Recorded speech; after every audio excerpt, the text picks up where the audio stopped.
अब हम लोग बात करेंगे इलेक्ट्रिक फील्ड निकालने के लिए। ठीक है, तो जैसा कि हमें पता है, यहाँ से हम देख लेते हैं ये। तो हमें क्या निकालना है, हॉलो सिलेंडर, सॉलिड सिलेंडर, और ये हॉलो स्फीयर और नॉन कंडक्टिंग सॉलिड स्फीयर, और ये कैविटी वाले सवाल। तो इनकी अब हम लोग फटाक से एक शॉर्ट ट्रिक देखते हैं जिससे हमें याद रखने में आसानी होगी। तो एक बार मैं एक फ़िगर बना देता हूँ। यही सॉलिड है, यही तुम्हारा हॉलो बन जाएगा। ये स्फीयर है, यही सॉलिड, यही हॉलो है।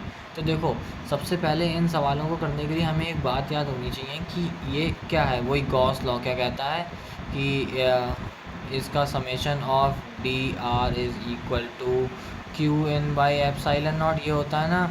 और क्यू इन क्या होता है, रो इनटू वॉल्यूम होता है। तो बस हमें वॉल्यूम ध्यान रखनी है। जब हम इसकी बात करेंगे तो इसकी वॉल्यूम क्या होती है, इसकी वॉल्यूम होती है पाई आर स्क्वायर एच।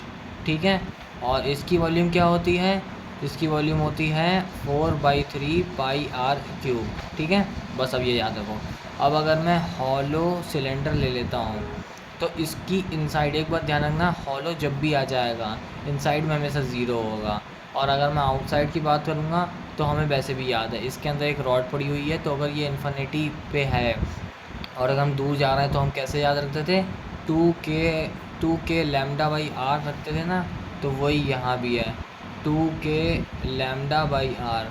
लेकिन हम इसको और भी लिखते हैं, हम क्या लिखते हैं इसको, sigma R by R epsilon naught. इसे याद रख लो, ये याद आया तो कोई सा भी काम आ सकता है, इसे दोनों को याद रखना है।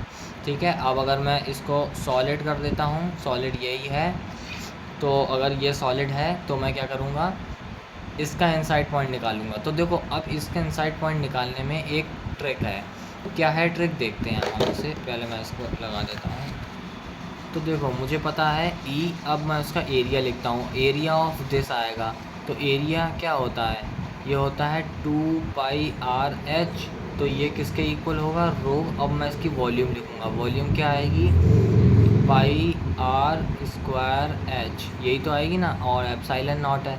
अब इनसाइड है तो दोनों में स्मॉल स्मॉल आ रहा है। ठीक है, तो अभी मैं इसको काटूंगा नहीं, यही मेरी दिमाग वाली बात है। मैं इसको काटूंगा नहीं, मैं यहाँ से एक ट्रिक देखूंगा, ये तो सब कट जाएंगे।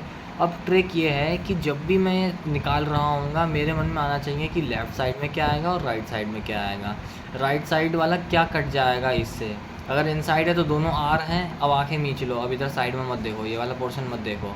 अब देखो क्या है, अगर इनसाइड है तो आर है, आर है तो उधर सामने क्या है, आर स्क्वायर है, क्योंकि ए उसका जो वॉल्यूम है वो स्क्वायर में आ रहा है, क्योंकि मैं वो उसकी बात कर रहा हूँ सिलेंडर की। तो एक ही आर कटेगा। तो अगर एक आर कटेगा तो ये क्या आएगा, रो आर बाई, यहाँ का आर कट गया, बचा ही नहीं कुछ, तो rho R by 2 epsilon not. समझ गए। वैसे ही अगर मैं आउटसाइड पॉइंट का निकालूंगा तो अब क्या होगा, अब ये वाला आर कैपिटल हो जाएगा तो अब कुछ कटेगा नहीं। तो ये मैं कैपिटल आर लिख दूंगा, नीचे आर लिख दूंगा, और ये बन गया फार्मूला। समझ गए। वैसे ही सॉलिड में काम आएगा, वो सॉरी स्फीयर में काम आएगा। तो अगर मैं इसको हॉलो ले लेता हूँ तो क्या, मैंने सबसे पहले क्या बताया था, इनसाइड में हमेशा ज़ीरो, आउटसाइड में यहाँ पे शेल थ्योरम लगाते हैं। तो k³/r² लगा दो। और अगर मैं यहाँ पे सॉलिड की बात करता हूँ तो इनसाइड पॉइंट में क्या आएगा, देखो यही आएगा। अब मैं क्या करूँगा, सब कुछ वही चलेगा, बस स्क्वायर क्या आ गया, 4πr आ गया, 4πr² आ गया। वॉल्यूम क्या आ गई, रो 4/3 पाई आर क्यूब बटे एप्साइलन नॉट। अब देखो यहाँ पे क्या, मैं नहीं काट रहा हूँ, मैं नहीं काट रहा हूँ। अगर ये इनसाइड है तो ये स्मॉल आर है, यहाँ 2 आर, यहाँ 3 आर, एक आर बचेगा, 4 से 4 कट गया, पाई से पाई कट गया। अब ध्यान रखने वाली बात ये 3 अब नीचे आएगा इस बार। तो इनसाइड पॉइंट पे क्या आएगा फॉर्मूला, 2 आर से 3 आर कट गए, यानी कि एक आर बचा, वो भी सामने वाले पे। तो rho R by 3 epsilon not. वैसे ही अगर मैं आउटसाइड करूँगा तो वो कैपिटल आर बन जाएगा। तो rho R cube by rho R cube by 3r² epsilon naught. लेकिन हम इसको याद नहीं रखते हैं, हम इसे भी याद रखते हैं, हम इसे ही याद रखते हैं, k³/r²। कोई सा भी फार्मूला काम आ सकता है, बाकी दोनों बता दिए हैं, बस इतना ही था क्या ट्रिक समझने के लिए।